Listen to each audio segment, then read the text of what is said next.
is here. Now, broadcasting from the underground command post, deep in the bowels of a hidden bunker, somewhere under the brick and steel of a nondescript building, we've once again made contact with our leader, Mark Levin.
Mark Levin here. Our number, 877-381-3811, 877-3811. We broadcast sea to sea, every corner of the planet. This is Radio Free America. Radio Free America. We broadcast in the blue cities and blue states as well. We broadcast in the communist regimes, fascist regimes. Islamo-Nazi regimes like Iran. We're heard everywhere. And I am blessed to have this platform. And I'm even more blessed to have you. Remember that podcast I was telling you about? The video podcast? We're almost there. We are almost there. I'm not going to announce the date yet, but we're aiming into February. Into February. We want to do it right. And that means we'll be on every conceivable platform, from cable TV, broadcast radio, podcast, all through the internet, everywhere. Everywhere. I have to laugh at some of these thugs and goons on the internet, Mr. Producer. Oh, your audience is shrinking. No, actually, we're doing spectacularly well on all of our platforms. And we're creating a new one. Well, you're a, what do they call us? You're a boomer. First of all, I don't even know what half this crap means. It's quite a cesspool, the internet, but we do the best we can. That's why certain individuals hang out there and they look for the worst of the worst. When I hang out there, I look for the best of the best. But we love radio here. Oh, the golden age of radio's over. You know when the golden age of radio's over, Mr. Producer? When I leave. And I'm not leaving anytime soon. I just signed a contract about a year ago. So we're going to be here a while. We want to thank all of our affiliates. They're fantastic. We want to thank Satellite Radio. They're fantastic. We want to thank everybody that takes this program, platforms this program. Thank you all. Because at times like this, when things are in turmoil, people listen to the radio because they believe in the radio. They certainly believe in some of us. We've got a lot going on today, a ton. In addition to the issues, we have some guests, and as we get closer, I will tell you who they are. I am praying. I don't always pray. Do you pray a lot, Rich? You do pray a lot? My wife prays every morning, and sometimes at night, I think. I pray now and then. And I'm praying that we will beat the crap out of the Iranian regime and put an end to the slaughter that's been taking place there for almost half a century. We can't interfere everywhere. We can't be involved everywhere. Some places it's just impossible. We're not talking about ground troops, period. But I am talking about taking out Khamenei and that regime. You know, I put on X, didn't I, Mr. Producer? It's time to kill him. Did I say that? Yep. A couple days ago, and what did they do? Ban it or something? What did they do? What do they call that? I got slammed for it on X. I get a slap on the hand. Now, if I talk in filthy language, Jew hatred, racism, bigotry, that kind of stuff pretty much hangs there. But I think he needs to be taken out. I really do. And same with all those who've conducted themselves by slaughtering all those poor people. It's just horrendous. And the poor Kurds. The Kurds have been allied with us. The Kurds fought ISIS. You know, we like to take credit. We beat ISIS. We beat ISIS.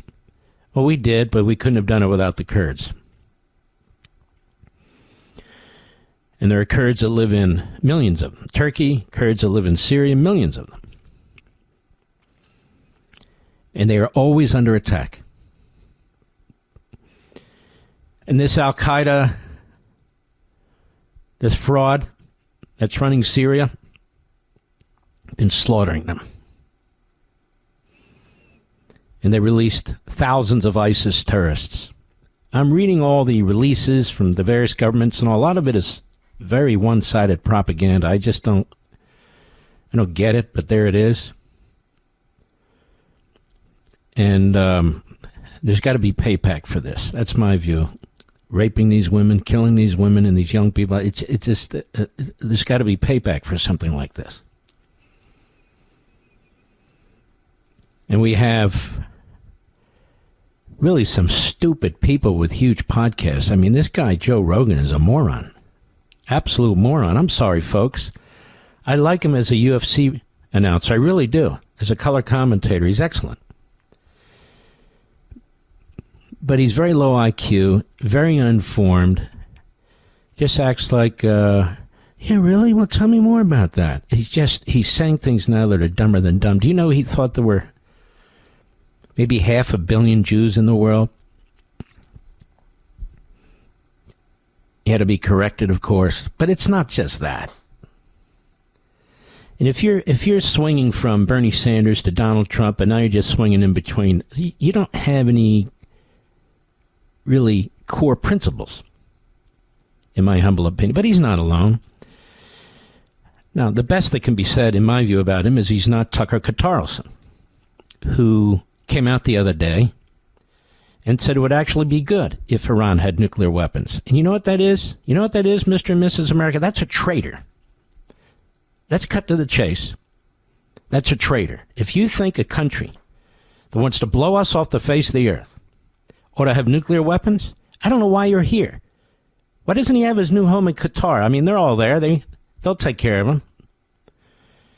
You believe that the enemy that talks about attacking us and assassinating our president ought to have nuclear weapons? That would be a stabilizing force?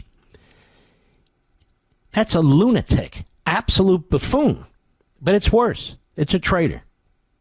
And this is why they played him. They played him, the government, the Nazi government in Iran, saying stupid stuff. Now, you know what's interesting? The greatest generation would not have put up with this. They would not have put up with this during World War II. Franklin Roosevelt would not have put up with this during World War II.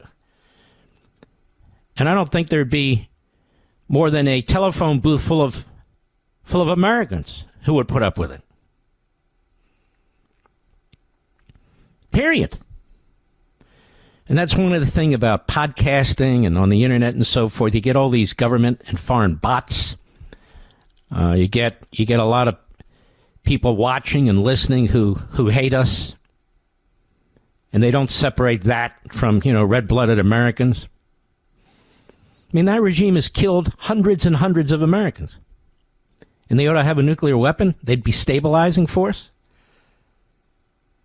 You know, just when you think insanity can't get any worse, it gets worse.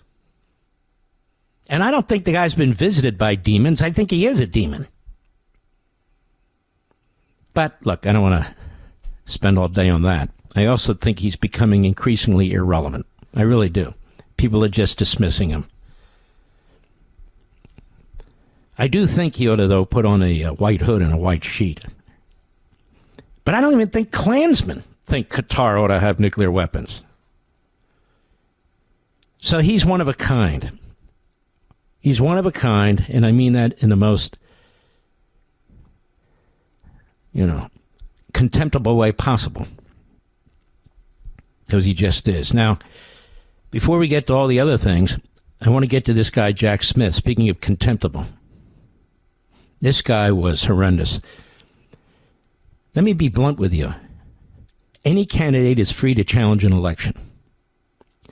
Any candidate is free to say an election was stolen. Any candidate is free to try and get states or second slates pulled together to challenge an election. None of that is criminal. None of it. None of it. The whole criminalization of President Trump's challenging of the 2020 election is the great assault on the Constitution and our republic. I listened to a lot of this testimony from Jack Smith, and I thought to myself, God, what a low IQ disaster. And then the Democrats, of course. The Democrats. Look what they've become. Look how pathetic these people are. Swalwell. Swalwell should have a bag over his head for what he did to his family. But instead, he's now a candidate for governor. That's the way it works over there. That's the way it works. Oh, what was it? Rogan was talking about, I really think that Donald Trump is using, ICE and all the rest of this stuff as a distraction from Epstein. You believe that, Mr. Producer? I'm like, what are you, a dumbass? You don't even make any... What? Are you kidding me?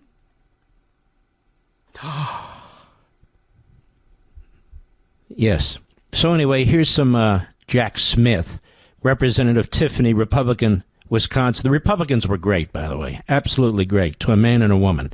Cut one, go. Is there any historical precedent for an alternate slate of electors to be sent to Congress? Has that ever happened before?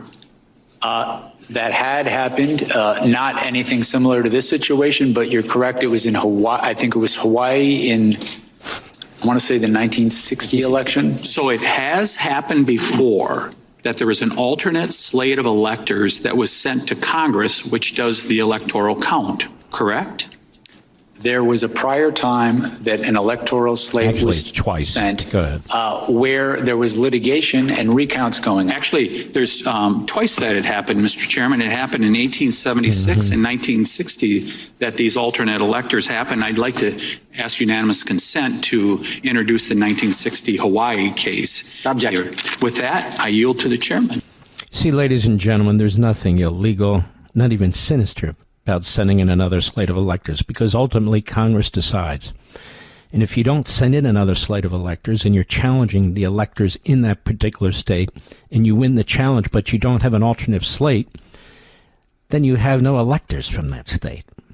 So to criminalize this was absolutely outrageous, and he criminalized a lot more than that. We'll listen to a little bit more of this when we return. I'll be right back. Mark Levin.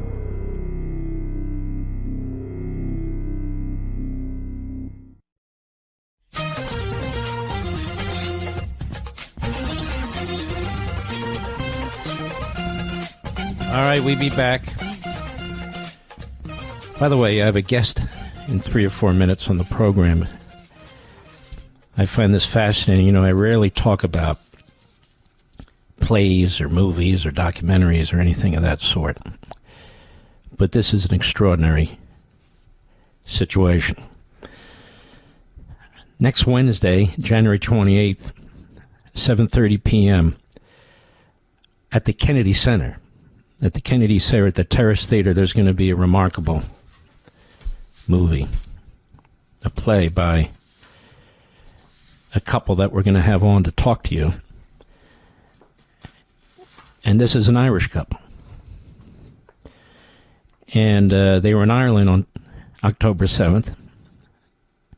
They're not Jewish, obviously. They learned what happened.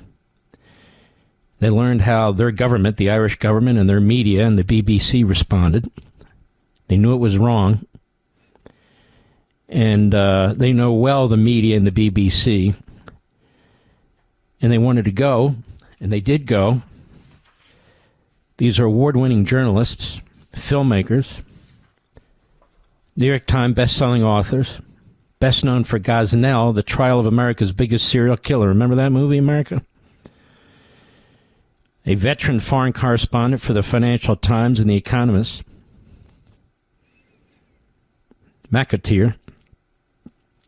He produced and co-wrote the film and authored the companion bestseller Gazanel, The Untold Story, as I mentioned.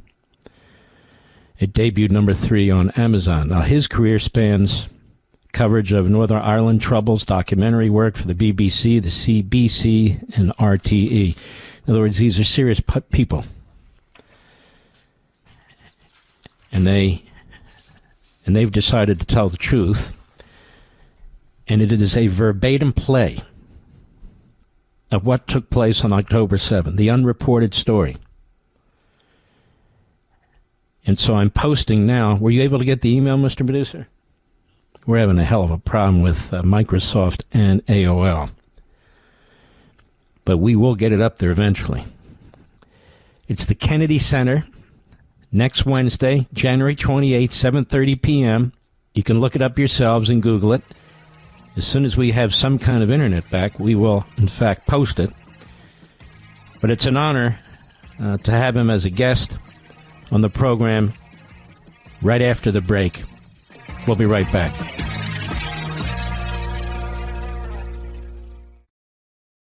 The new American Revolution starts here. The Mark Levin Show. Call in at 877-381-3811. Phelim McAleer is a very well-known playwright and journalist, and filmmaker. He is a man of Ireland. His wife, Anne, is a woman of Ireland. They saw what happened on October 7 from afar. They were shocked. They were also shocked at the kind of reporting that they were reading from European media outlets. They were shocked at the reaction of their government in Ireland. And they dropped everything in November 2023 to go to Israel, a country they never visited before, and they're not Jewish. They wanted to see for themselves what had taken place. And they were so horrified and so moved that they've done an entire play on the subject based on the interviews, the verbatim interviews that they had. And this play will be at the Kennedy Center next Wednesday, January 28th at 7:30 p.m. Everybody who is in and around the Kennedy Center area, Washington, Virginia, Maryland, West Virginia, and so forth, I would encourage you to get tickets online. I've just posted this on my social sites. It is a great honor to have Phelim McAleer with us. How are you, sir? I'm great. Mark, it's a great honor to be on your show, too. Well, it's my great pleasure. So you arrived in Israel, and tell me from there, what did you do? You wanted to find out exactly what took place, and you felt the need to do something about this. Yeah, well, me and Anne, we're journalists, right? And you know, they talk about journalism being the first rough draft of history. And we saw the way it was being reported. This major story was being reported. And we were really worried that no one was going to write that first draft. Everyone was talking about the electricity being turned off in Gaza and the war in Gaza and this and that.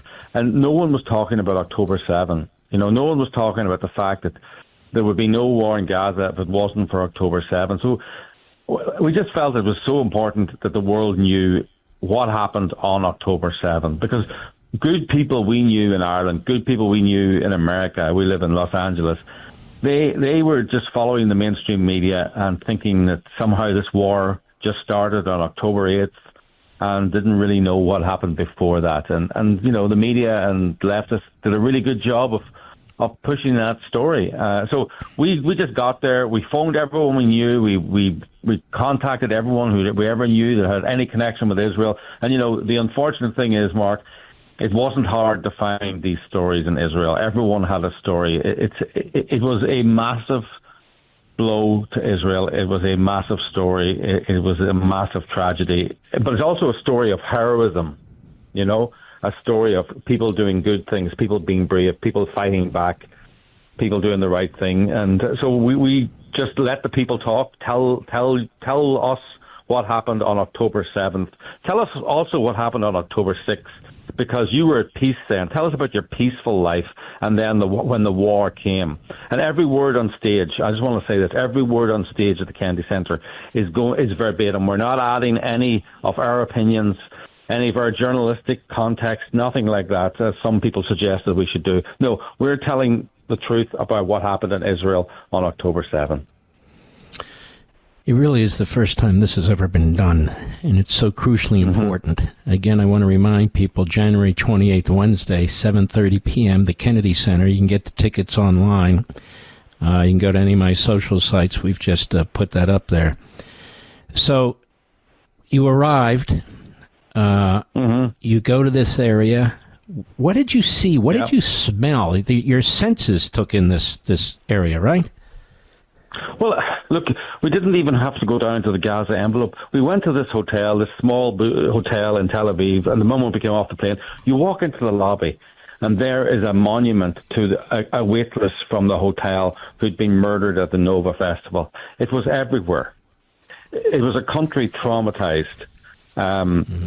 They'd lost, in some respects, two themes came out of the stories. People found faith after October 7th, but to some extent they were losing faith in Israel. They thought they were safe. They thought they were secure. They thought they had, were almost, that they had the best army, but it really shook their faith in Israel. But people gained their faith back. People fought back as well. So we went down to, you hear a lot about Tel Aviv as this vital place in the Middle East, but there are other places. I'm thinking like the town of Ofakim. We went to Ofakim, where an off-duty police officer heard the shots, left the house with a pistol and 9 bullets, and took on heavily armed Hamas terrorists. He rescued an IDF soldier, protected him with his body while the shots were firing. He rescued a shot rabbi and sheltered him while the bullets were flying. He rescued a family from a rooftop who were trapped there, and then he went and killed 2 terrorists. He had a pistol and 9 bullets. So there's stories. The October 7th, the play, is a story of tragedy, obviously, but it's also a story of heroes, of people who fought back, who said, we're not taking this. And so, look, the problem with the play was, how do you cut these stories down? There's 14 stories there. How do you tell the truth about what happened, but not make it 100 hours long? So the stories are compelling because the truth is compelling. When you interviewed a lot of people. When you interviewed them, it was emotional for them and emotional for you and your wife, right? Yeah, it was. I mean, it was funny. The funny thing is, normally when you're Irish and you go as a journalist somewhere, people are very welcoming to you. It's an advantage being an Irish journalist. People, you're neutral. I'll tell you, it wasn't much of an advantage in Israel. People were looking at us as Irish people going, you're going to tell the truth about us? Are you sure? So we had to get over that little barrier, but we convinced people. Look, it was very emotional. It was very tough, but, I'm never a fan of those journalists who like to talk about how the story affected them. It didn't affect. It wasn't done to me. I had a job to do. We had a job to do, was to tell their story. So you have to almost put your emotions to the side, because you have to push these people and you have to get the truth and bring them through the most traumatic day of their life. It's a tough job, but it was a pleasure and an honor to do it. And I'm so happy and honoured that they trusted us with their stories. But no, of course, it's an incredibly tough time for these people. Israel was a nation that was traumatized, I feel, immediately after October 7. Mm-hmm. Tell us a little bit maybe about one or maybe two of the people you interviewed that had an incredible impact perhaps on you.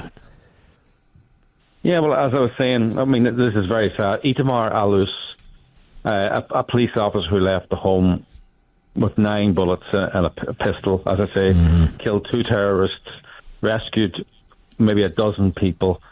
There was the IDF soldier he rescued was hit with 5 bullets. He was so badly injured, the medics thought he had been hit by a rocket. He's alive now because Itamar wouldn't leave him on the street. Itamar covered him up as the bullets came and then dragged him to safety. So Itamar was an amazing man, you know, a true Israeli hero. And very sadly, Itamar died of natural causes 10 days ago. 10 days ago? Yes, 10 days ago. He was 41. Oh, my Lord. He felt guilty. He felt guilty about surviving. 48 people were killed in his town of Ofakim. And he says, and I got through without a scratch, and I was in everything. He says he felt guilty about surviving, and all his friends, you know, some of his friends didn't. And tragically, he died, I think, of a heart attack 10 days ago. He was 41. He had 4 children. So we're dedicating the play at the Kennedy Centre to Itamar Alus, a true hero, a modest man, and very funny. These people, you know, they say everyone would have done this. I didn't do anything special. I'm going, no, you don't understand. That's just in you. Not everyone would have done this. And then there was Zaki Mizrahi, who broke Shabbat, an Orthodox Jew who broke Shabbat. He drove a Coca-Cola van and he installed the Coca-Cola drinks at the Nova Festival. So he knew exactly where the festival was. He knew exactly how to get there, the back road, how to get in through the service place. So he went in and did multiple trips back and forth, rescued 100 people on Shabbat. And all these secular kids at the party couldn't understand how someone would break Shabbat because they don't know much about, you know, faith, I suppose, and what you can and can't do. And he was so happy that he was showing people that there's more to the Orthodox than what they may think. So a modest man, but a hero. Again, he's one of those guys. Anybody would do it. Sure, anybody would do it. And I'm going, you drove into the Nova party a dozen times and rescued 100 children. No, people would not do that. But, you know, he did it without a gun. So it's amazing. You know, these are amazing stories. And by the way, there's a lot of tragedy in this play, but there's a lot of resilience. You know, at the end, the people all are resilient.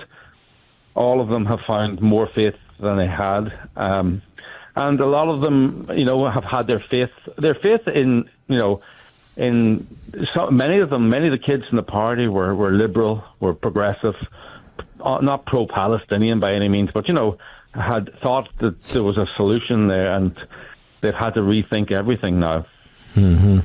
Same with these kibbutz. Same thing. They actually hired Palestinians out of Gaza, and then many of those Palestinians participated in the slaughter of these families.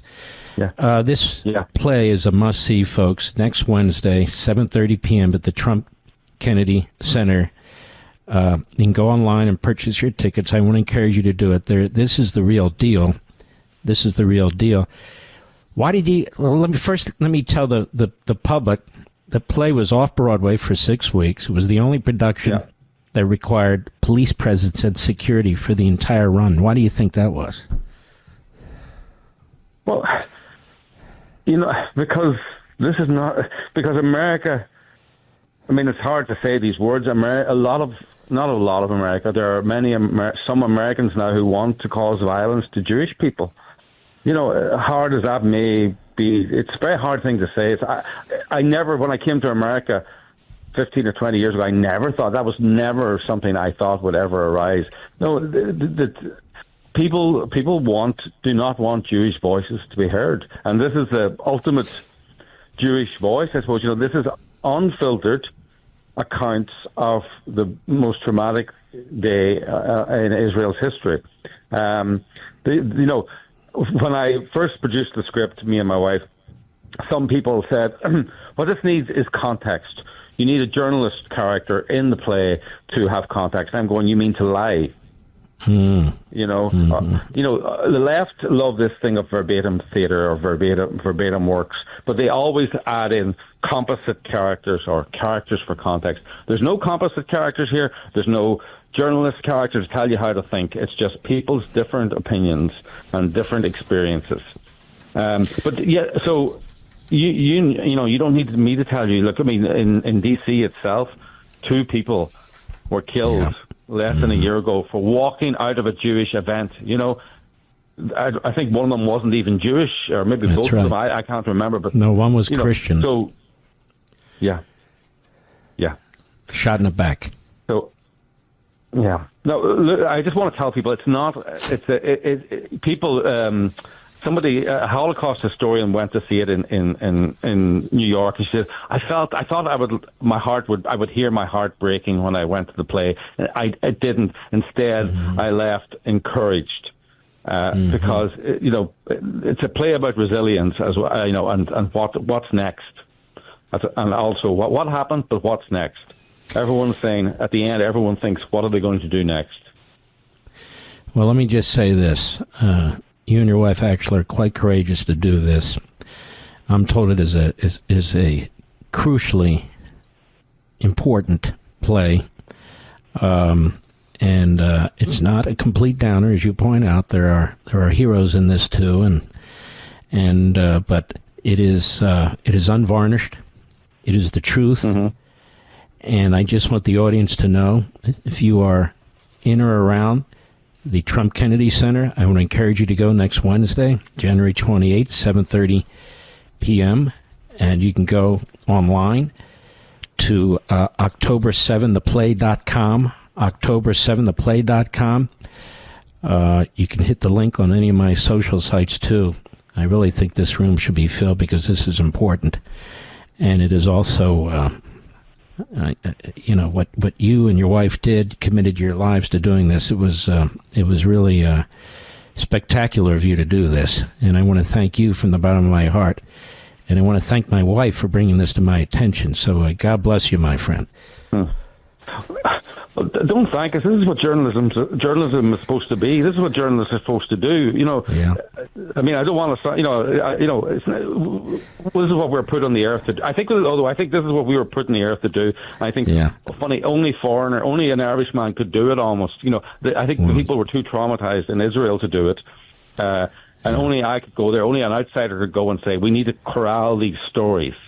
Yeah. Your story is part of a bigger thing, and we need to make it a bigger thing. And I will say one thing before I go. Yeah. The thing that really surprised me, and of course it shouldn't surprise me, there was humor there too. Yeah. Even in the darkest moment, they were making jokes, and God bless them. It was amazing. And that was amazing. Of course, when I think about it, of course, this is who they are. They laugh, at the darkest times and make jokes. But as you do. But it was. I'm gonna have to go because they're yelling at me in my ear here, just because it's called a heartbreak in radio. But I want to thank you so much, whether you want it or not, and your wife too. And God bless you, my friend. Everybody, turn out. We'll be right back. Mark Levin.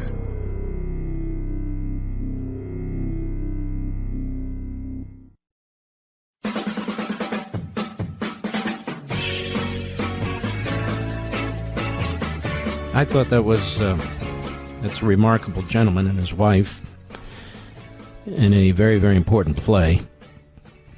6 weeks off Broadway in New York, so it's a very important play. And I encourage all of you who are in the area or want to come to the area in Washington, D.C., go to the Trump Kennedy Center. And again, you can order the tickets online, and we link to it on my various social media as well. I think it'd really be worth it. What that couple did is incredible, and it's a play. So, but it's a play that's completely factual. We've got a lot more, and I'll be right back. This segment of the podcast is exclusively sponsored by Pure Talk. Pure Talk offers great coverage and can save your family money on your wireless bill every single month. Go to puretalk.com to find the plan that's right for you. Thank you again for listening, and thank you so much for this sponsorship, Pure Talk. He's here. He's here. Now, broadcasting from the underground command post, deep in the bowels of a hidden bunker, somewhere under the brick and steel of a nondescript building, we've once again made contact with our leader, Mark Levin. Hello, America. Mark Levin here. Our number, 877-381-3811, 877-381-3811. Look, for half the country, we're going to be snowed in. It's just the way it is. Do I like it? No, I hate it. When you're younger, you like the snow. You know, you get school off. Teachers like the snow. They get school off. You know, all the rest of it. But I hate it. I like to be mobile. Doesn't mean I go a lot of places, but I like to be mobile. I like to know that I can go to a lot of places. And if they're talking about a foot or more snow where I live, we're going to be stuck for a long time.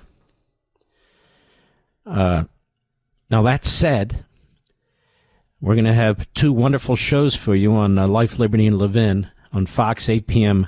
Saturday night, Eastern, 8 p.m. Sunday night, Eastern. And I hope you'll watch. They're going to be powerful shows, powerful monologues, and it'll give you something to do, too. Set your DVR now, 8 p.m. Eastern, Saturday, Fox, 8 p.m. Eastern, Sunday, Fox. It's that simple. I want to thank you for the great ratings. We are up against the most aggressive competition we've ever been up against. Playoff football on Saturdays and Sundays, even college football Saturday. We're up against 60 Minutes. We're up against the biggest network TV show. This is the 8 p.m. slot. The 8 p.m. slot is the toughest slot on prime time on the weekends anyway. And so we'll have, like, I'll give you an example. Sunday night, I'm told we had 31 million viewers of other channels, football and all the rest of this stuff. And so we carry the bulk of that. We face the bulk of that. And again, thanks to you, we do very, very well. If it's not for you, and I understand, these programs aren't about me. They're about you and what you want to do. And that's what many of these phony podcasters don't understand. They think they can just sit there and pop off and throw out curse words that you don't want your kids to hear, and on and on and on. This is a big deal. So we do that. I want to get back to this Jack Smith, because he's disgusting to me, what he did to this country. Jeff Van Drew, South Jersey, violent area and so forth, is excellent. He was a Democrat. He became a Republican. And sometimes Democrats who become Republicans are the best, like Ronald Reagan as an example. So this was the hearing today, House Judiciary Committee. Let's take a listen. Cut to, go. I just want to quickly go over something because we keep rewriting history. The president said peacefully and patriotically. What don't we understand about peacefully and patriotically? He asked for the National Guard. That was ignored. He asked Speaker Pelosi. What don't we understand that? Will the gentleman yield for the question? Are you saying Nancy Pelosi controls the National Guard? Wait a minute. Now, let's stop. You see, this is the way a Marxist, and he's a Marxist, conducts himself. He's asking questions. It's not his turn. He says, will you take a question? He says no, and he interrupts him anyway. Because Raskin is a putz. He's a schmuck. Go ahead. National Guard that he wanted to, and you know that. Claim my time. I lost some of my time. The time belongs to the gentleman from New Jersey. You have a few more seconds. And finally, how many elected officials say we're going to fight to win an election? New terminology used all the time, seriously. And of course, if they were guilty, they should be prosecuted. The problem was there were many in the mix. Mm-hmm. But this went on like this with the Democrats. And Jack Smith came across, he wanted to be like a choir boy, Here is Representative Barry Moore, Republican, Alabama. Cut 8, go. You also issued an indictment against then President Biden's most formidable political opponent. The candidate was President Trump, and you issued a gag order for President Trump during a 2024 election cycle. This was a major violation of President Trump's First Amendment rights and a poor attempt to outright censor the leading political candidate. These actions were nothing short of election interference. 9 senators, including Senator Tuberville from my state of Alabama, and multiple Republican members of the House of Representatives had their phones subpoenaed, or their records subpoenaed. Some you seized their phones. Even then, Speaker of the House Kevin McCarthy, one of the highest-ranking Republicans in the country, had his phone records subpoenaed, all for political gain. These subpoenas clearly violated the speech and debate clause. Mm-hmm. So there they are. It's outrageous. They subpoenaed the records of members of Congress. They didn't tell members of Congress, and guess what we learned? They didn't tell the judges either. They didn't tell the judges either what they were doing. Let's go to Eric Swalwell. This, if you're eating dinner, be careful. You might throw up. Katengo. Mr. Smith, I want you to have the utmost confidence in what you did. You did everything right. Harry Dunn, Danny Hodges, Sergeant Cannell, Mike Fanone, they did everything right. These guys, my Republican colleagues, are a joke. They're wrong. History will harshly judge them. So I want you to lean in today. You have nothing to be ashamed of. You did everything right, sir. And these guys are so lucky they're not under oath, because they would have to tell you what they really think of Trump. They call him crooked. They call him cruel. They call him a scumbag. I've heard you all say it. You're lucky you're not under Trump, but when the lights go on and the cameras are on... Shut up, you moron, you grotesque piece of garbage. You have an affair with a communist Chinese spy. You cheat on your wife. Your humiliation to your family and your parents and your wife. Now you want to be governor. We don't need lectures from you, scuzzball. Ever. Never. That's the truth. Eric Swalwell. I mean, what a sick SOB this guy is. Oh, and he did everything right, except the Supreme Court repudiated him on 2 occasions. A federal judge in Florida repudiated him altogether. He took these criminal statutes, twisted them into pretzels, applied them to Donald Trump, an ex-president, candidate to be president again, and used them against him in the most outrageous manner. He used all the dirtiest tricks that a Stalinist prosecutor would use in a courtroom. That's what he did. That's what he did. And Donald Trump got elected regardless. But this man wanted to throw Donald Trump in prison. Think about that. What would that do to the country? And for what?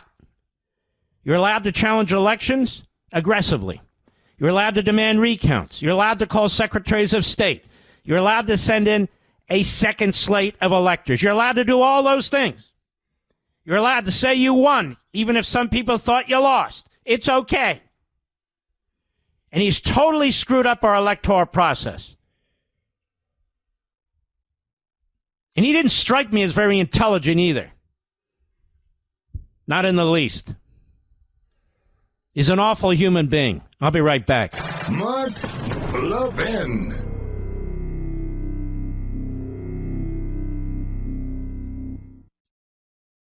If your credit card balance is freaking you out after all the holiday spending, I have something that can save you money right now. Cut your cell phone bill in half by switching to Pure Talk Saver Plan. Just $20 a month for unlimited talk, text, and 3 gigs of high-speed data on Pure Talk's super-fast nationwide 5G network. As a veteran-led company that cares about giving back to those who serve, if you're active or former military or a first responder, you'll save an additional 20% every single month. The easiest way to free up cash flow is to reduce your monthly recurring bills. Start with cutting overpriced wireless and switching to my wireless company. Go to puretalk.com/Levin, Levin, and make the switch today in as little as 10 minutes. Again, talk, text, and data, just $20 a month. That's puretalk.com/Levin, Levin, and you'll save an additional 50% off your first month. Pure Talk is America's wireless company.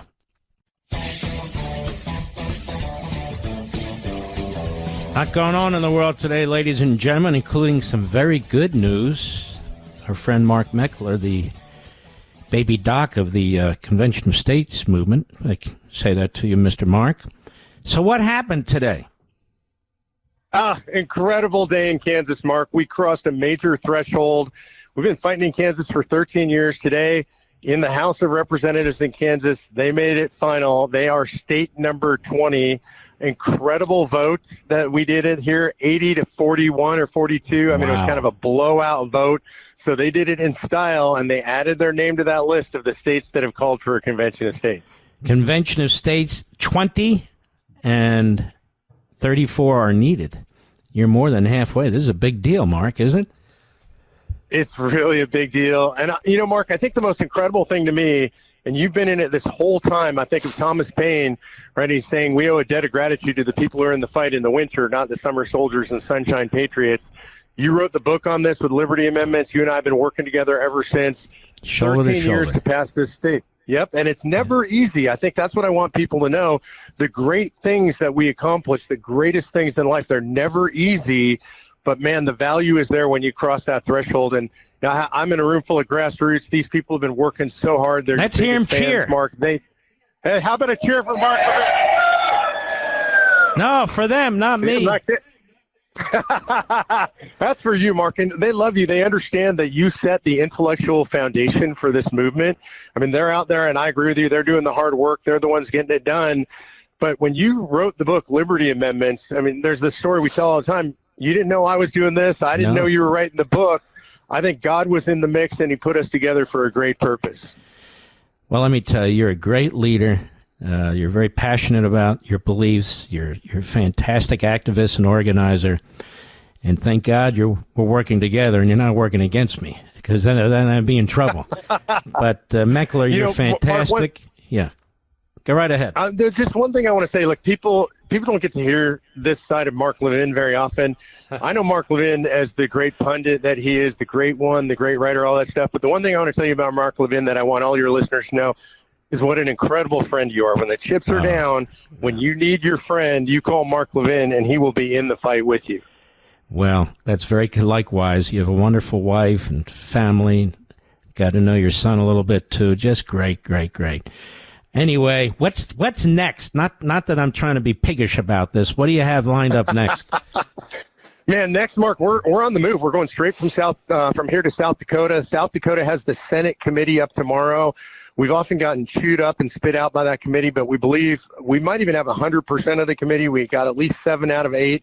We're going to get out of committee in the Senate. We need a 2/3 there because it's a budget session. We believe we have that 2/3 lined up, and so we're going to get out of the Senate. We're going to move over to the House, and then the real fight's going to be in the House. But I think what I'm praying for and I'm hoping for, I'm counting on the grassroots for, is that South Dakota is going to be state number 21 here pretty quickly. When do they vote? Do you know? Well, they'll vote in committee tomorrow to vote us out of committee. Well, and this then won't they hurt. usually What move happened to the in Kansas? Oh, no, they're going to be paying attention to this. They understand exactly what's going on. They're going to be listening to you as well. They're going to get jacked up because they know you're in the fight with them. I think we'll be on the Senate floor here in the next few days. It happens really fast in South Dakota.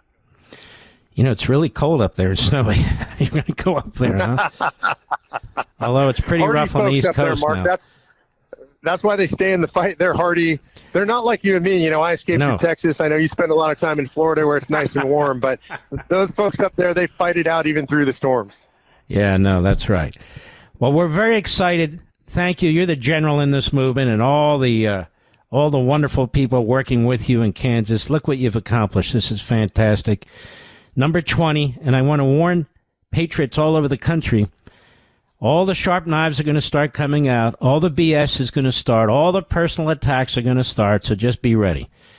And we will be ready here. God bless you, my friend. Thanks, Mark. God bless you. Wait a minute. If people want to help, where do they go? they go to conventionofstates.com, and we actually have a new subpage that I love, conventionofstates.com/act. Go there. That's how you get involved, and that's what we really need. There you go. All right, Meckler, be safe out there and give everyone our best. You got it. God bless you, my friend. You too. Wow, isn't that great? 20. When this thing started. When did I write that book? I got to go pull it off the shelf. You know, I was hopeful. We've got 14 to go, and it's going to be harder now. Because the opposition is going to lie. They're going to talk about how we want to tear up the Constitution, which they, of course, love and revere. 2009, is that when I started? March 2009. And they're going to talk about all this and that and the other. Look, I used to be an opponent, and I actually studied it and read it and said, why am I opposing this? I've got to celebrate this and promote it. And Mark Meckler's right. I sat down and wrote this book, The Liberty Amendments. We're very good friends. I had no idea that he was going to form his organization, Convention of States, and we kind of came out together. It was unbelievable, really, when you think about it. Really quite remarkable. So I wanted you to hear that today, too. That is very, very exciting. And that's 20 states, 14 to go. We're going to be in a big fight, but we'll be okay. I want to go to the great chairman of the House Judiciary Committee. This man is really a special man, Jim Jordan. He really is. And he does it always with a smile. A smile. Me, Mr. Producer, I tend to do it with an upside-down smile. But nonetheless, here he is. Cut 11, go. On page 310, they said Jack Smith had wondered whether some of Hutchinson's claims might be relied upon at trial. Still, at one point, Smith told the elections team he wasn't ready to give up on Hutchinson's account. Ultimately, however, Trump administration officials uniformly, fiercely disputed her accounts under oath. Prosecutors on your team told Smith they wouldn't want to use Hutchinson as a witness in court, and Smith agreed. Are Carol Leonnig and Aaron Davis, who wrote this, are they lying? My recollection is that I certainly had not made any final determinations about who we were going to call. And that's the point. That is the point. The fact that they used her in a primetime hearing and you won't rule out using her, or didn't rule out using her, putting her on the witness stand when everybody knows she wasn't telling the truth, that says it all. That's the degree the left and Democrats were willing to go to get President Trump, putting on the witness stand someone everybody knows is making it up. Everybody knows that. And you were willing to do it. By the way, you know how many times Cassidy Hutchinson was mentioned in their report, the January 6th report? Any idea, Mr. Smith?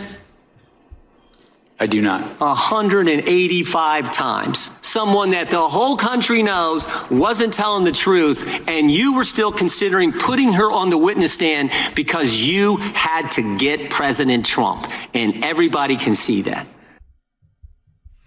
It's so true. It's so true. This whole thing was horrendous. And they act like they're so self-righteous. Everything was done great. You know what, Swalwell? It's amazing how you dodged an ethics complaint. What was the woman's name? Bon, Fang, or whatever. It's amazing to me how you survived that.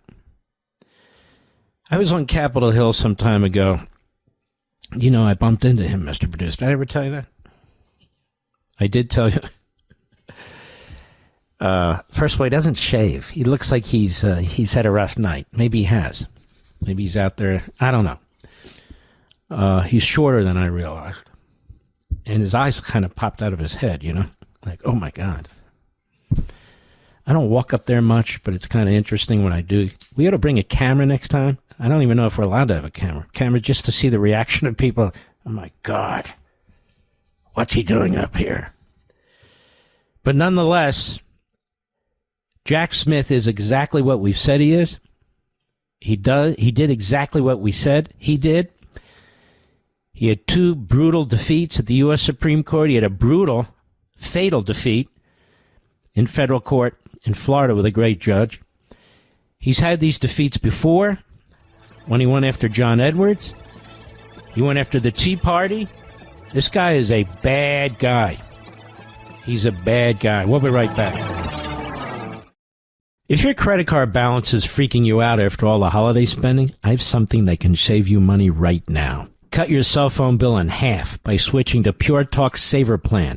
Just $20 a month for unlimited talk, text, and 3 gigs of high-speed data on Pure Talk's super-fast nationwide 5G network. As a veteran-led company that cares about giving back to those who serve, if you're active or former military or a first responder, you'll save an additional 20% every single month. The easiest way to free up cash flow is to reduce your monthly recurring bills.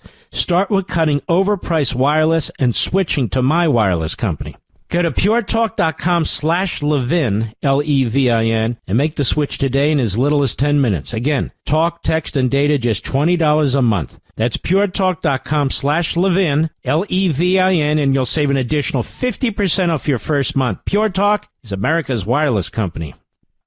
Defending the red, white, and blue. Join Mark Levin at 877-381-3811. Have you ever heard of Mohammed Badawi? Mohammed Badawi.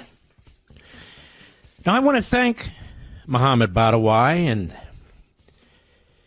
other individuals of his ilk. Now, why do I want to thank somebody who is an Islamist who wants to destroy America? Because he's at least out there and he's explaining what he wants to do. And it makes it possible for me to share this with you. So some of you who are still skeptical, not many of you, just a handful, understand that I tell the truth. Hat Tip Memory, I've told you about this site, memri.org. It's a fantastic site. I encourage you to bookmark that site. Mohammed Badawi is the director of the New York Muslim American Society Youth Center. The director of the New York Muslim American Society Youth Center, which means he has a lot of contact with the youths and a lot of ability to brainwash them. And we are now raising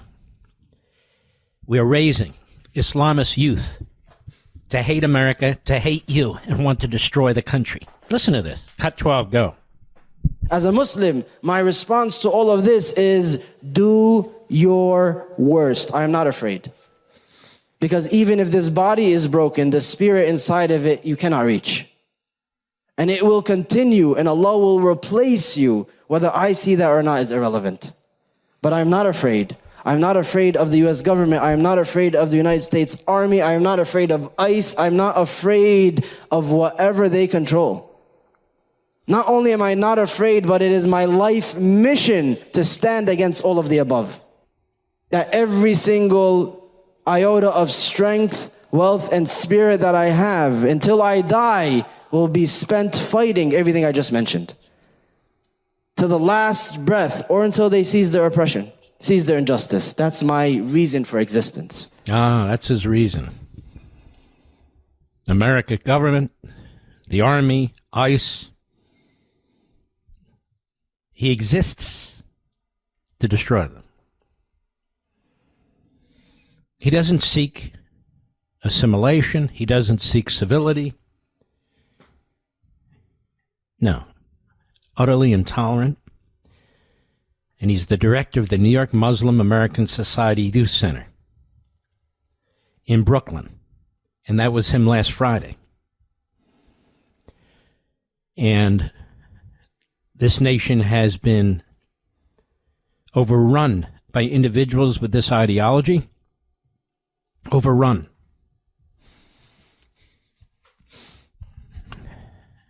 And immigration is the problem. The way immigration has been treated prior to Donald Trump.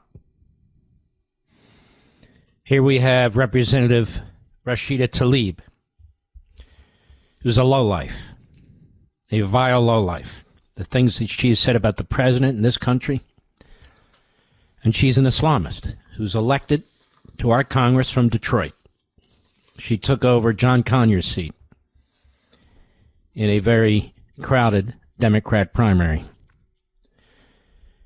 And here she is, Rashida Tlaib, on Capitol Hill yesterday. Cut 17, go. Since its inception, the civil rights violations has been clear. It's not just under Trump. It's been violations under Biden, under President Obama. What civil rights violations? Now, from where her parents hail, there are no civil rights whatsoever. period. Civil rights. There weren't any civil rights under Democrats, Republicans. Why? Because America sucks. That's why. And these people aren't here to improve America. They're here to destroy it. And if you hate America this much, you have to wonder, well, why don't you leave? No, it's my country too. And if I want to destroy it, I get to destroy it. Go ahead. So it is very clear from how they recruit, how they do oversight, that it is a very rogue agency. But now the American people around the country are now seeing it, being even emboldened and enabled. So I ran on Abolish ICE 7 years ago. I've been very consistent about this is an agency. She's been very consistent. Abolish the police, abolish ICE, abolish America. Abolish, abolish, abolish. That's what they're about. Oh, and affordability, of course. Because all these people have worked so hard in our economic system to create wealth and opportunity and so forth and so on. But abolish. Abolish all the entities that protect us from people like her. And not just her. Abolish them. Abolish ICE. Now think about that. What happens if we abolish ICE? ICE is immigration and customs enforcement. So abolish immigration enforcement and customs enforcement. Oh, that would be fancy. That would be wonderful, wouldn't it? Just imagine that. Just imagine that. And you hear her and you hear the others, not just Islamists, the Marxists, Democrats. They hate the country. They hate the country. People come here, Omar, Talib, others, or their parents come here. They're not invited here. They come here. And then they try and destroy it. I'm sick and tired of it. It turns my stomach. I'm just sick of it. All the hard work that's gone on, one generation after another, to build this country. People who love this country, contribute to this country. I'm not even talking about billionaires and millionaires, just hardworking people like you. Many of you have served in the military or as cops or firefighters or emergency personnel or what have you. Or you volunteer to spend time to try and help build up the country and so forth. Look at these people. They contribute zero, nothing. And they're newly here, and they want to destroy everything because they're smarter than everybody. You understand? So they're throwing everything in the kitchen sink at law enforcement, at the Constitution. You know, they pick their targets. Remember when they were going after Clarence Thomas and Sam Alito? You know, now they go after Donald Trump, you see, because Donald Trump, there's something wrong with Donald Trump. You know, he's not only corrupt, they say, but he's lost his mind. Isn't that precious? The party that defended and Joe Biden. And clearly Donald Trump has not lost his mind. He's sharp as hell. He's running circles, not around just every single world leader, but all of them combined. Some guy, Jason Crow, you've seen this guy, Democrat Colorado. He's a reprobate. He's disgusting. I don't care if he served in the military. He's still a reprobate and disgusting. He's a leftist. Cut 19, go. I mean, this president is unstable. He is corrupt. He's interested only in his own power. He always has been. You know, I prosecuted the first impeachment trial of Donald Trump. Oh, another great prosecutor. First impeachment trial he prosecuted. You know, corrupt, that's a funny word to use on Donald Trump, since he put his entire livelihood, his life on the line, his family, their business on the line. He's put everything on the line. Everything. Everything. Very few politicians ever do that. Very few. They talk about corrupt. How did the Obamas get so rich? How did Gore get so rich? They didn't come into office rich, but they leave office to become incredibly rich. 100 million, 150, 250 million. Where did all that come from? What do they know? What did they invest in? Go ahead. lot about. I was one of the House impeachment managers. Aren't you special? He was a House impeachment manager. That must have been hard under Nancy Pelosi in the Democrat-controlled House. Oh, that must have been unbelievable how much work you put into that. You're such a genius. You sound like such a genius. Go ahead. For weeks, making the case about how corrupt and unstable. Well, you failed, you jerk. He wasn't found guilty. And you wasted the nation's time. You dragged us into your rat hole. The whole nation. I'll be right back. Mark Levin.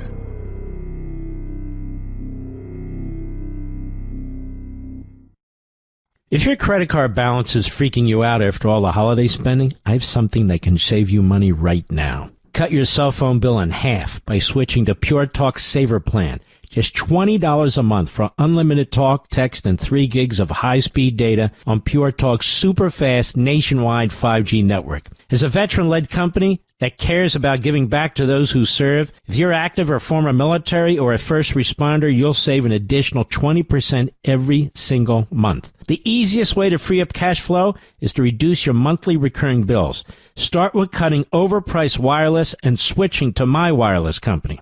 Go to puretalk.com/Levin, Levin, and make the switch today in as little as 10 minutes. Again, talk, text, and data just $20 a month. That's puretalk.com/Levin, Levin, and you'll save an additional 50% off your first month. Pure Talk is America's wireless company.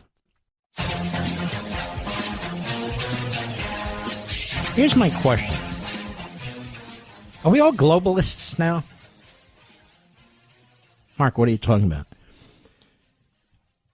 They've set up this board of peace with like 60 nations that we're going to head. That's a globalist enterprise, isn't it? All kinds of decisions are being made about Gaza. Input from the Turks that are... Turkey is run by a mass murder Islamist nutjob. Input from Qatar. You know about Qatar. They're the enemy. I go on, and the one country that doesn't provide input is Israel. This is troubling to me. Israel lost troops fighting Hamas. We didn't lose troops. Qatar didn't lose troops. Turkey didn't lose troops. In fact, Turkey and Qatar protected the leadership. And under this deal of disarming Hamas, if they throw their guns down, they get to go. They get to leave. And the head people, the head terrorists, they get to leave too. Anyone consult the Israelis? Not one. Even though they're the ones that shed all the blood. Not one. There's something about this that leaves a bad taste in my mouth. Leaves a bad taste in my mouth. There's some grand plan. And the thinking seems to be we will build up Gaza even before we change the culture of Hamas and the Palestinians in Gaza. And everybody has a right to live freely and earn a living and so forth. Well, of course. But that's not what happens when you deal with generation after generation of people who've been indoctrinated to kill Jews. I'll give you a perfect example. Maybe not killing Jews, but we have Islamists, many from the Middle East, who are now in our country. The wealthiest country on the face of the earth, I would argue, certainly one of the freest, if not the freest country on the face of the earth. You can do what you want as long as it's lawful. Are they happy? No. The Islamists are plotting to destroy the country, even when they get elected to office like Mandani. Marxist Islamist. 1,000 different ways to destroy New York City. What's going on in Plano, Texas? What's going on in Houston? What's going on in Tampa Bay? What's going on in Patterson, New Jersey? What's going on in Dearborn, Michigan? And on and on and on. Do they seem happy? Do they seem assimilated? Is it enough that there's a capitalist system that can provide so much? No. So what makes us think we can build something not even close to what we have into the United States in Gaza, and then all of a sudden people who have been raised since babies to hate Jews, to hate Americans, to hate Christians, they're going to say, oh, wow, I got a nice apartment. Wow, I got a nice job. Wow, It's not going to work that way.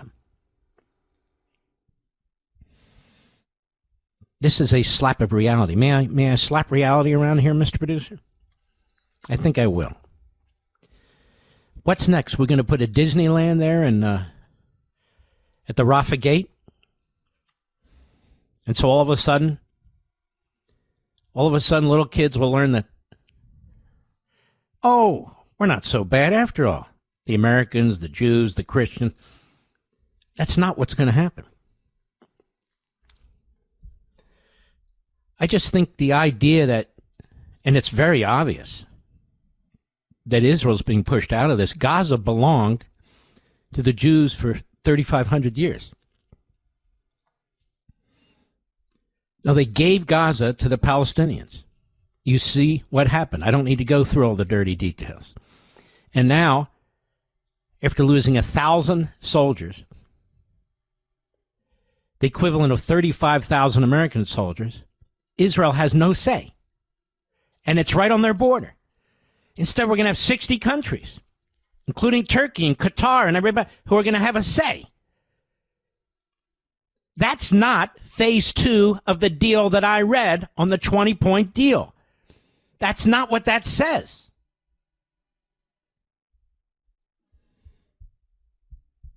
I'm deeply troubled by this. Deeply.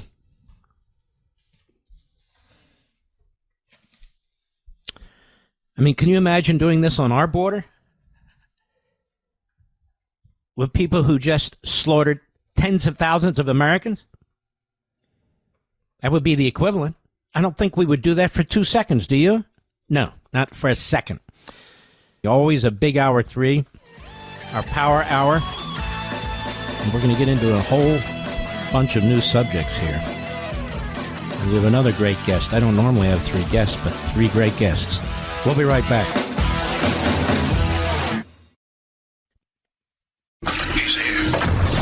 He's here. Now, broadcasting from the underground command post, deep in the bowels of a hidden bunker, somewhere under the brick and steel of a nondescript building, we've once again made contact with our leader, Mark Levin. That didn't turn it on. Hit the button, but it didn't go on. Try it again. Hello, America. Mark Levin here. Our number, 877-381-3811, 877-381-3811. Well, Virginia's going to hell under the Democrats. Here's the latest under the so-called moderate governor. She's a disaster. This is from Fox News. Virginia Democrats introduced classroom DEI curriculum law on day 1 of legislative session.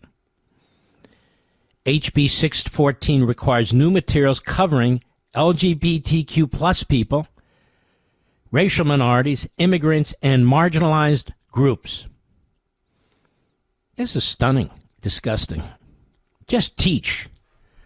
As Democrats retake control of the Virginia legislature and governor's mansion, a flurry of far-left bills has been introduced to begin the legislative session, including one that would enshrine DEI in the classroom into law. HB 614, titled History and Social Science Standards in Instruction, Historically Marginalized Communities, was filed on January 13, a day before the session even began, by Delegate Sam Rasool, Democrat, Roanoke. The bill seeks to, quote, ensure comprehensive, accurate, inclusive education for elementary and secondary school children. You believe this, Rich, for elementary school children? To fulfill that goal, the bill mandates instructional materials and standards in history and social science courses that include contributions, perspectives, and experiences of historically marginalized communities. Those communities, according to the summary, include racial and ethnic minorities, immigrants and refugees, women, individuals with disabilities, LGBTQ plus people, people from various socioeconomic backgrounds, individuals from various religious backgrounds and an open-ended any other group of individuals that the Board of Education deems appropriate in order to affirm such communities and promote a more holistic understanding of history. These leftists are destroyers. Destroyers, they're brainwashers, they're haters. Really appalling. This is Virginia. 30 years ago, Virginia was a dark red state, and now as a result of illegal immigration, the mobility of people moving from Maryland and D.C. into Virginia, all these things coming to a head, Virginia's going to be gone. Another state that's going to be gone. And then, of course, they want to change the voting system, as we discussed yesterday, so that a party can't actually nominate somebody to run for office. You'll have this weird system where everybody gets to vote twice, which means Democrats can nominate two people in the general election. The fix is in. And this is how California essentially went to hell, one-party state. The bill itself is short on specifics of what will be taught, but says that by March 1, 2027, which is the state's scheduled review of and revision of its standards of learning, the new instructional materials and curriculum guidelines must be in place to, quote, explicitly include the political, economic, social, and cultural contributions of the communities described. I encourage you, those of you who have it, to read two books, again, as a refresher, American Marxism and The Democrat Party Hates America. This is more of the same, dressed up in a different way, but more of the same. It does note that teachers must be equipped with materials to observe Black History Month, Women's History Month, Hispanic Heritage Month, Asian American and Pacific Islander Heritage Month, Disability History and Awareness Month, LGBTQ plus History Month, and other recognitions as determined by the board. No America Awareness Month, by the way. No patriotic teaching of any kind. No teaching about capitalism. The Department of Historic Resources shall coordinate consultation with subject matter experts from institutions of higher education. You see, all the disastrous stuff going on with faculty and others in colleges and universities will now be used on elementary school kids, middle school kids, and high school kids. This is how they're going to destroy this country, among others. But this is a big, big, big problem. And all the teachers' unions, they're so radicalized. They're so radical. They're Trotskyite unions. That's what they're. I said Trotskyite, maybe even Maoist. That they're going to be pushing this crap left and right. Well, left anyway. Now, the same department is tasked with disseminating the new curriculum guidance to schools, quote, to ensure integration of inclusive history across curricula and to avoid isolating such content to a single month or observance. In other words, every day, day in and day out. Let me tell you something. No legislator wrote this. This was written by some radical, ultra-hate America organization that put it together, wrote the bill, and gave it to this thug to introduce. Wow. AOC. It was DUMB. Sandy, what they used to call her. Sandy of Westchester, New York, right? Oh, yes. And she was a bartender. And, of course, I have nothing against bartenders at all. Just against this one. I understand she wasn't even a very good bartender. But then again, what do I know? I don't drink. So anyway, she's on Capitol Hill yesterday. Mass media reported on Biden's decline, but not on Trump. See, this is the next thing, that Donald Trump is in decline, when clearly he's not. Clearly he's not. But here we go. From Sandy, cut 20, go. I think that the president has been acting in increasingly Now, this is a woman. May I say woman? Am I allowed to say woman? I know I can't define a woman because we're not allowed to define a woman. But this is the same woman who attacked Jesse Waters for sexually harassing her, not by actually sexually harassing her, but sexualizing her by some of the questions he posed to her. She can give it, but she can't take it, you see. So now it's Trump. He's in decline. Why? Because Sandy Sandy, the former bartender, says so. And Sandy knows. Go ahead. I think it is really damning when we think about the degree to which... By the way, it amazes me how the media hang on every word that she spews. Where does she go? It's really damning. Yeah. Yeah. Tell us more.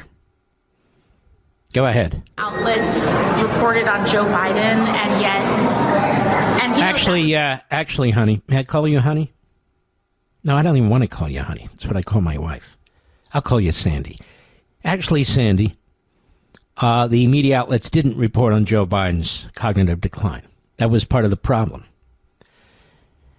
And the problem for you, Sandy, is you don't have cognitive decline because your cognitive abilities are already very, very low. Very, very low. Go ahead. In the Democratic Party changing its nominee, etc. Shut up, you idiot. I'll be right back. Mark Levin.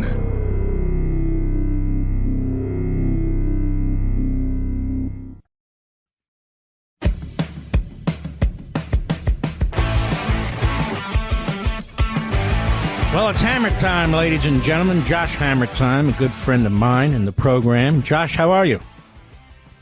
Mark, good evening. I'm doing quite well. Thanks so much for having me. I appreciate it. Well, it's my pleasure. Tell everybody about your podcast, by the way.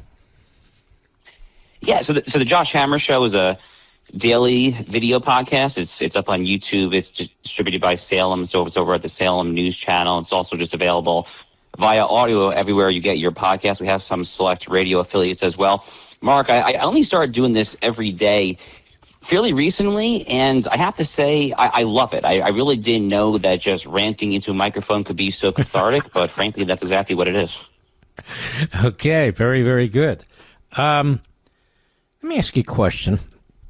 I'm getting a little bit concerned with this Board of Peace where you have a lot of terrorist-related organizations on it, and warmongers, if you will. And there's a whole scenario being put together about how we're going to help rebuild Gaza and all these other countries involved, including countries, of course, that have funded Hamas, has protected Hamas, like Turkey and Qatar.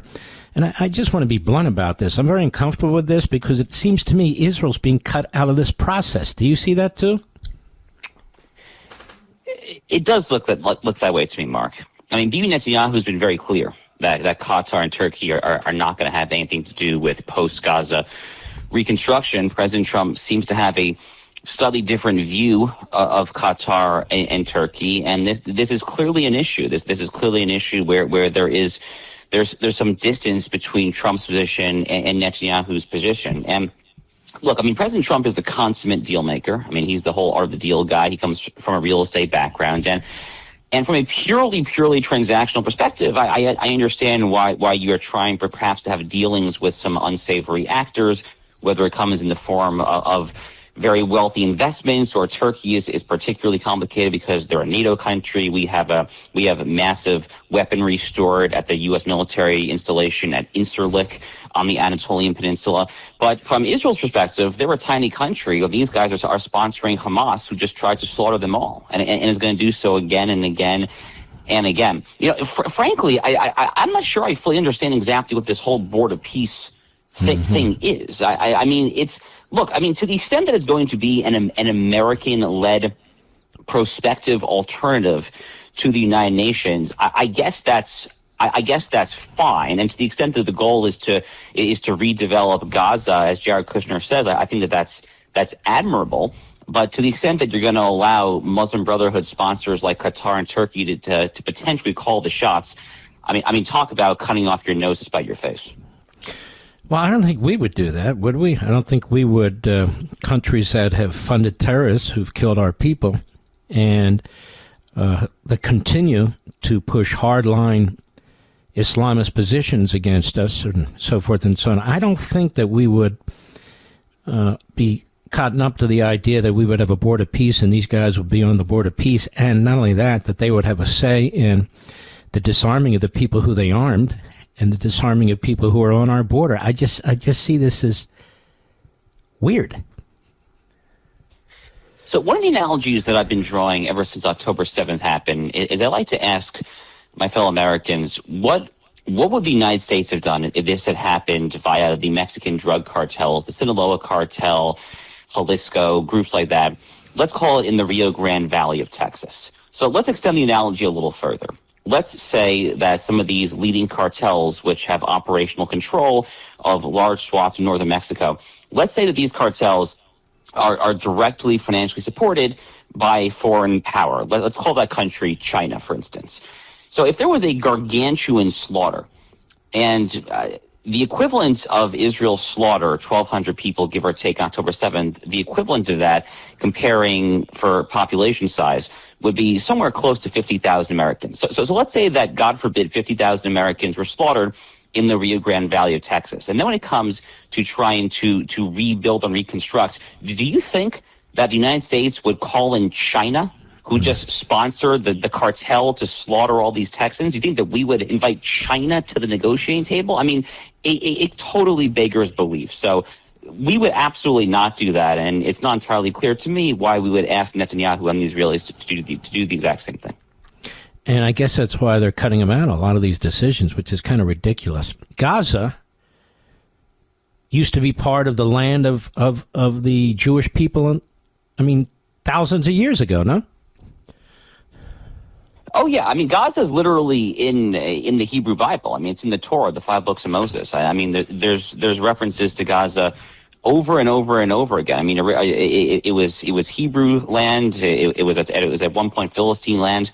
It was really never really. It was really never largely populated by Arabs until the past few centuries, at the most. But look, I mean, I think everyone, Mark, everyone here is cheering for a bright future for Gaza. There's not a person in the world who doesn't want that.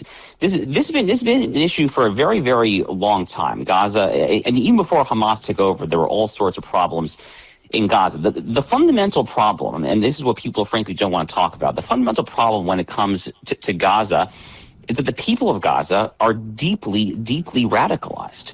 I mean, when it comes to their level of support for Hamas and Al-Qaeda and ISIS, their level of support for suicide bombings and indiscriminate slaughter of what they refer to as infidels, whether it's Jews or Christians or non-Sharia supremacist Muslims even. I mean, the polling on this is utterly off the charts.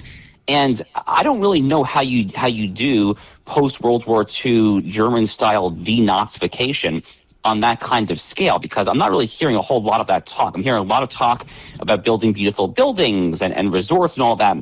And that's very nice. But the question in my mind is, how does this work where you just have a deeply, deeply radicalized Arab population there? To say nothing, by the way, of the terror tunnels. I mean, what are you going to build the Four Seasons in Khan Yunis over like a 500-kilometer long Hamas terror tunnel? I mean, how does that work exactly?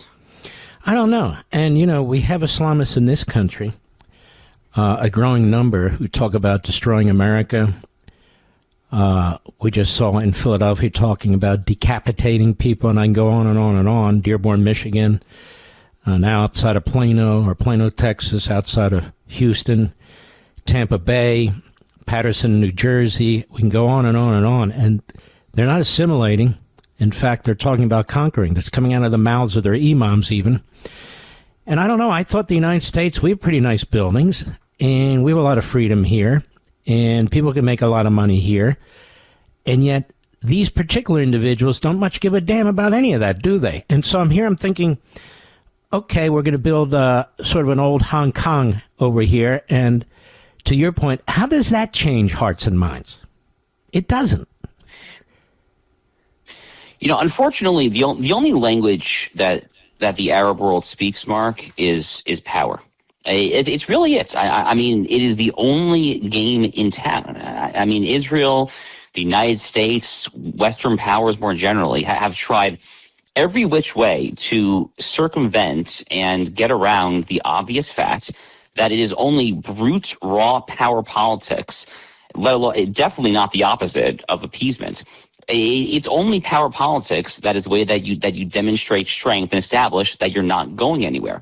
I mean, think of the ways that Israel has tried to appease the Arabs ever since the state was constituted in 1948. I mean, frankly, you and I could have a 3-hour conversation about this, but I mean, whether it's giving away the holiest site in all of Judaism, the Temple Mount after Israel recaptured Jerusalem in 1967, any number of other examples there of just total acts of appeasement. I mean, the second holiest site in Judaism being the cave of the patriarchs and matriarchs in Hebron. I mean, to this day, the Jews only control half of the cave. The Arabs control half it. So they've capitulated on the holy sites. They've capitulated when it comes to broad swaths of Judea and Samaria under the Oslo framework. It's nuts. Appeasement doesn't work, Mark. It's only power. It's the only thing that possibly works for these people. That's it.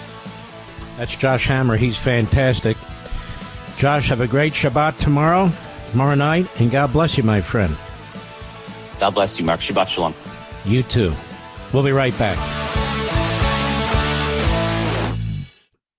This is Radio Free America on the Mark Levin Show. Call now, 877-381-3811. Welcome back, America.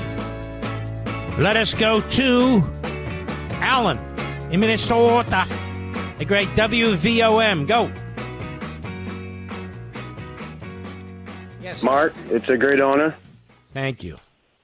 It's I'm actually calling from the great state of Maine up here in New England. I'm sorry, Maine. No. They're pretty much both the same same bright blue. Same weather anyway. Infected states. No, they're infected too, Mark. They're infected with an infection that's disgusting. You know, I just wanted to bring up a couple of things. First, Mark, it's an honor to talk to you. I've been listening to you for many years, and thank you. I used to listen to Rush Limbaugh since I was a teen, and he used to bring you on and bring you up, and then I caught who you were, and you just blew my mind years ago, and it's just a great honor. I'm going to try to keep straight here so I don't fub up. I wanted to talk about a man that's up. Well, there's a man up here named Graham Plattner. He's running for Senate. Yeah, and he's an open. he is a nut job, but he's he's also a tool, I think, and he's pushing our governor, who's also running, to get as radical as possible up here, Mark. It's getting pretty bad. I mean, it's getting bad, and you knew who's behind him. You know, the oligarchy, Bernie Sanders. He's got George Soros. You know, he's got Act Blue behind him. You know, but our state has just gone so radical up here. I've from listening to the things that you just mentioned about with Josh Hammer and where these people are going. You know, it just makes me think of the ancient Babylon and the Tower, and you know, these people. You know, a lot of locals around here. You know, we're from descendants of you know. We're just, you know, good old pagan Gentiles. A lot of people up here, and this is a bigger and longer ancient story. You know, as a historian Christian, you know, I think of King Nebuchadnezzar, you know, and what he stole from what he stole from the Jews. You know, and so a lot of people that means nothing. But you know, when you hear that old saying, you know, the writing's on the wall. Well, I think for a lot of people, the writing is on the wall, and you know what I mean.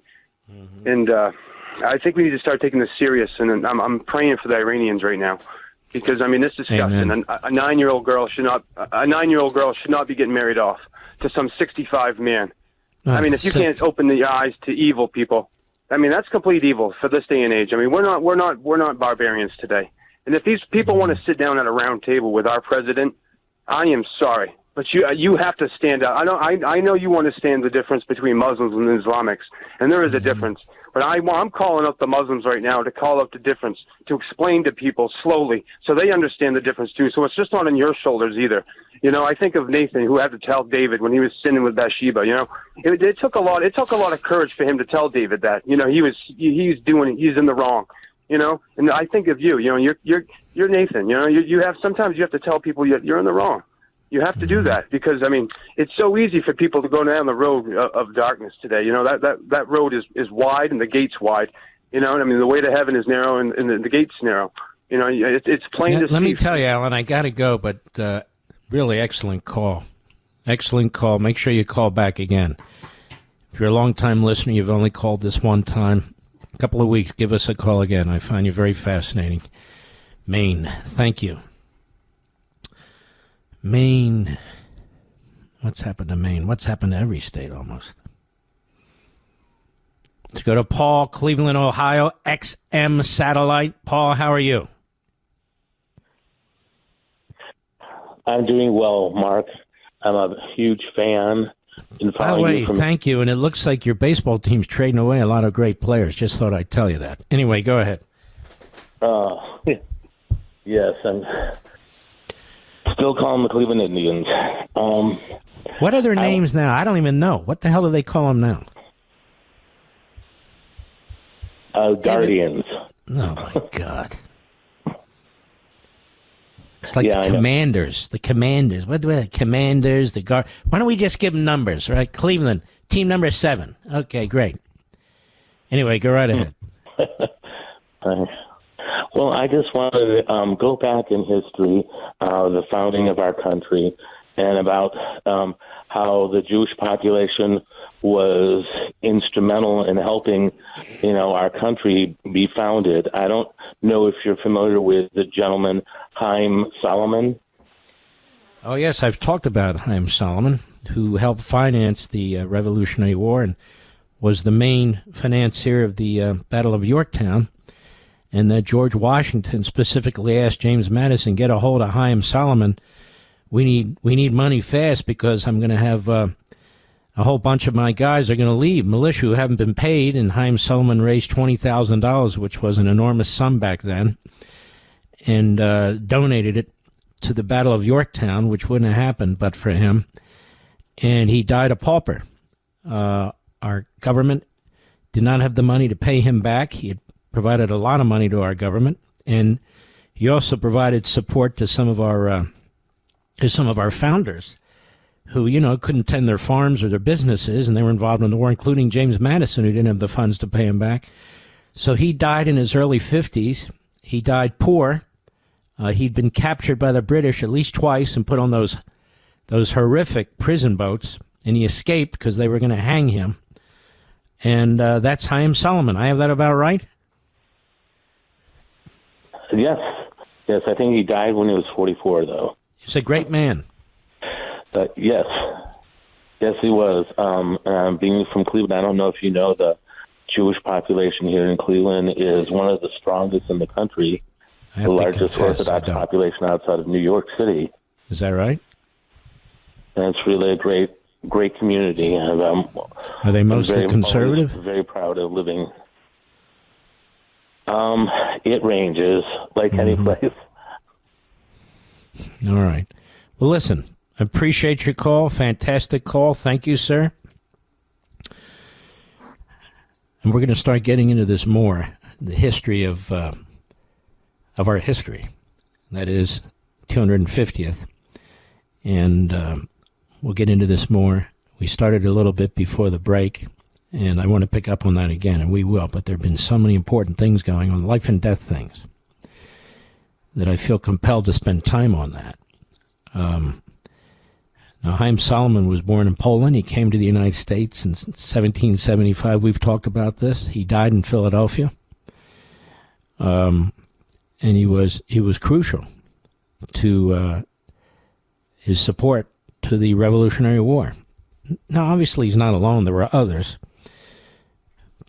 But, it's good to be proud of those who helped found the country, and there's many who aren't known. Dr. Joseph Warren, I've talked about. I think prior to my talking about him multiple times, people hadn't heard of him. I hadn't heard of him until about 10 years ago. And I just read, and I bump into these things. And he was really the original of the greatest patriots. He was a highly educated doctor. He had an incredible reputation in Boston. He was the go-to guy, and he was one of the first leaders of what would become the Revolutionary War. They didn't know who George Washington was in Boston. They didn't know who most of these people were in Boston. George Washington really hadn't come to the fore yet, and he's not the only one. And so very, very important the role that Dr. Warren played, and he died a very brutal death, unfortunately, as did many of those colonists.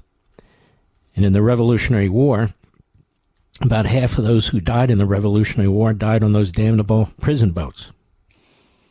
On the prison boats. All right, we'll be right back. Mark Levin.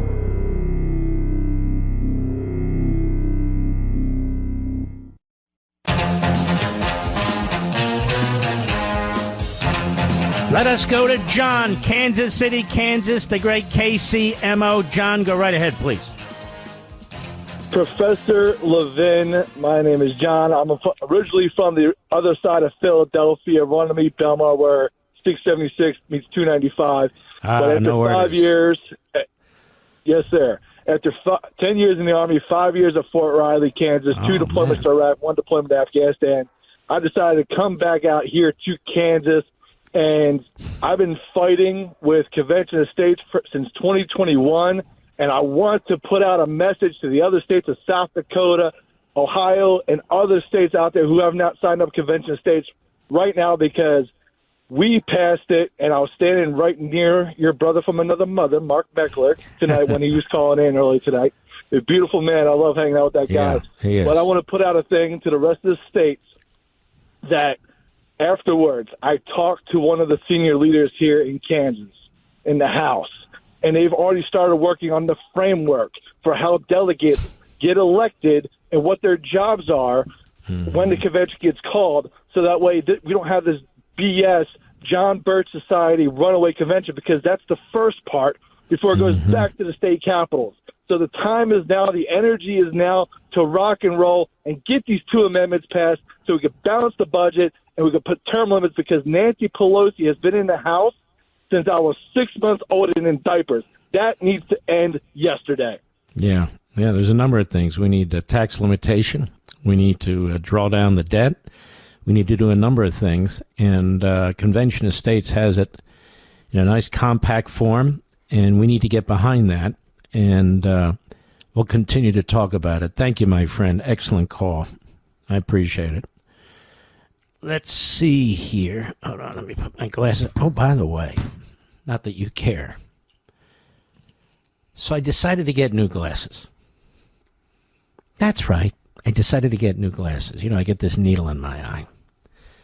And I've had these same glasses for 4 or 5 years. Well, you have to update them. So I couldn't see right. And then it turns out I need reading glasses. And it's like night and day. The whole world opens up to you.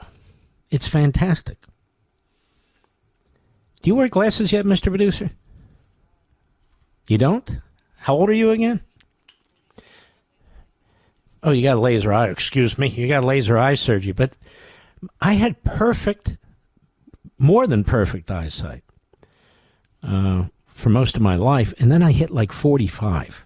And then suddenly it starts to decline a little bit, and then you get all this weird stuff going on. But it's like changed my life already. I just picked them up today. I wanted to get them before the snowstorm, you know. Oh, I hate this snow. You're going to have a snowstorm. I'm sorry, America. I don't like being hemmed in. I don't like any of that stuff. And yet here we are. And it's even dumber because my residency is in Florida, so we have a home in Florida. But I have to do my work up here right now. So I'm kind of stuck. Otherwise, I'd be out of here and go to Florida. But here we are in Virginia. Now, most of us, here's the deal. Where I live, and I'm not going to get into the specifics, but where I live, the problem is I'm in a community that has its own, street, whatever you go, the snow removal activities in our own community, plus snow removal outside the community. It's not really on a main drag. So if it snows 6 inches, it takes like a day to get the hell out of here. Now I'm thinking the last time it snowed a foot or more, it was about 10 years ago. I think it snowed like 15 inches. It was bad for us. If you're in Buffalo, you're laughing, but bad for us. We were stuck in the house for like 3 days. 3 days. And you feel it. Obviously, you feel it. But I don't understand. So late last night, I go to a supermarket, a big grocery store, a supermarket that I like to go to. And there's not a lot of people, and that's why I went. I'll be damned, Mr. Producer, if the toilet paper wasn't gone.